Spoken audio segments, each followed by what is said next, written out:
Family, Radhe Radhe. मैं आपकी रीना अपने यूट्यूब चैनल पे आप सभी का स्वागत करती हूँ। आप लोगों के लिए एक बहुत प्यारा सा माता जी का विदाई गीत लेके आई हूँ। दुर्गा मैया जब आती हैं तो एकदम आनंद हो जाता है, आंगन द्वार पंडाल खिल जाता है। जब माता जी की विदाई करने का दिन आ जाता है तो आंखों में आंसू आता है, रोए रोए कांप जाता है कि मेरी माँ आई थी तो क्या आनंद हो गया था, सब लोग खिल गए थे, हमारा आंगन खिल गया था।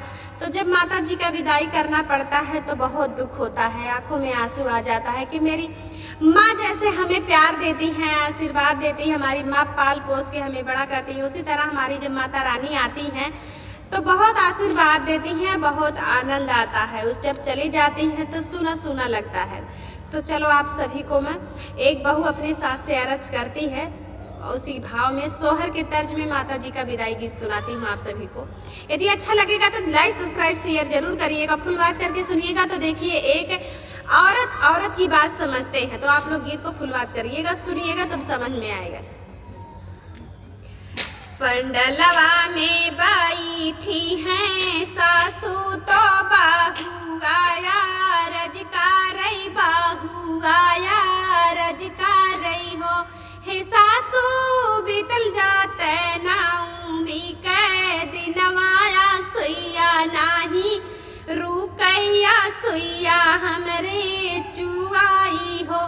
हे सासू बीतल जाते नाउमी के दिनवाया, सुइया हमरे चुआइया, सुइया हमरे चुआई हो। पंडलवा में बैठी हैं सासू तो बहू आया, रजकारई बहू आया, रजकारई हो। हे सासू बीतल जाते नाउमी के दिनवाया, सुइया हमरे चुआइया, सुइया नाही रुकाई हो।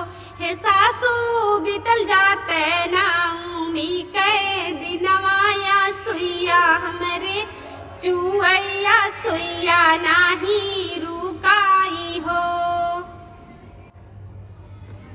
तो बहू सास से कहती है कि हे सासू माँ, हम मैया रानी का विदाई कैसे करी।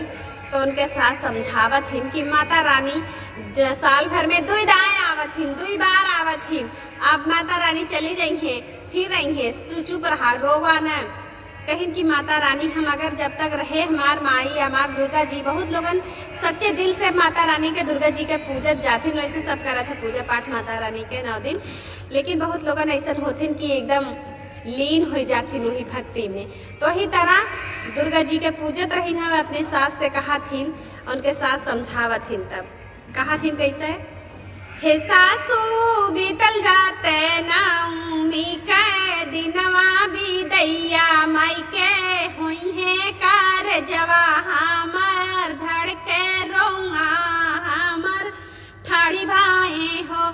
हे सासू बीतल जाते नाउमी के दिनवा बिदैया, माई के हुई है विसर्जन, माई के हुई हाई हो।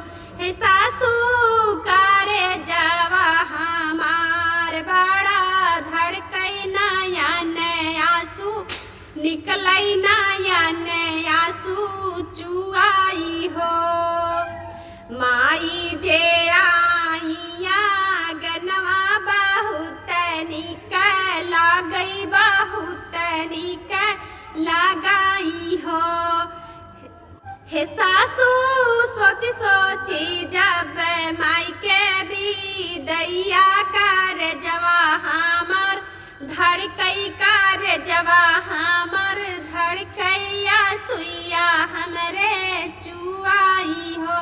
हे सासू सोची सोची माई के बिदैया कर जवा हमर धड़कई, नया आंसू चुआई हो। तो बहू का अपने समझावत हिन सास रानी कि मैया रानी फिर आई है चैत में, तू चुप रहा, फिर आई हुई है जब तब तू खुशी मनाई लू, मैया का पूज लिहू।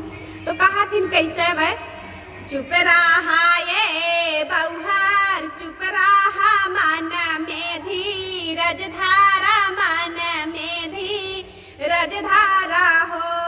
हे बहुहार माई हाई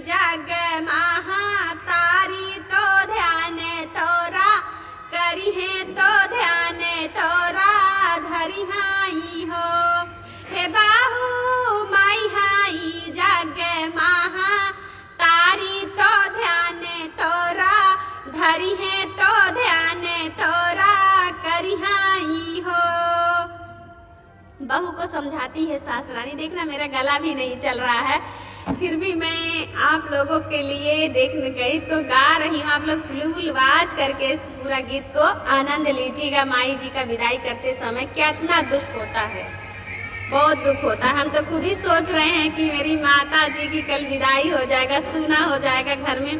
जब से आई थी 9 दिन इतना व्यस्त थे उन्हीं के लीन में, दोनों टाइम आरती, उनका भोग, पूजा पाठ सब कुछ करना होता है, लीन थे। लेकिन हम खुद ही सोच रहे हैं मैया जी का विदाई कैसे करेंगे कल। तो चलो देखो आगे।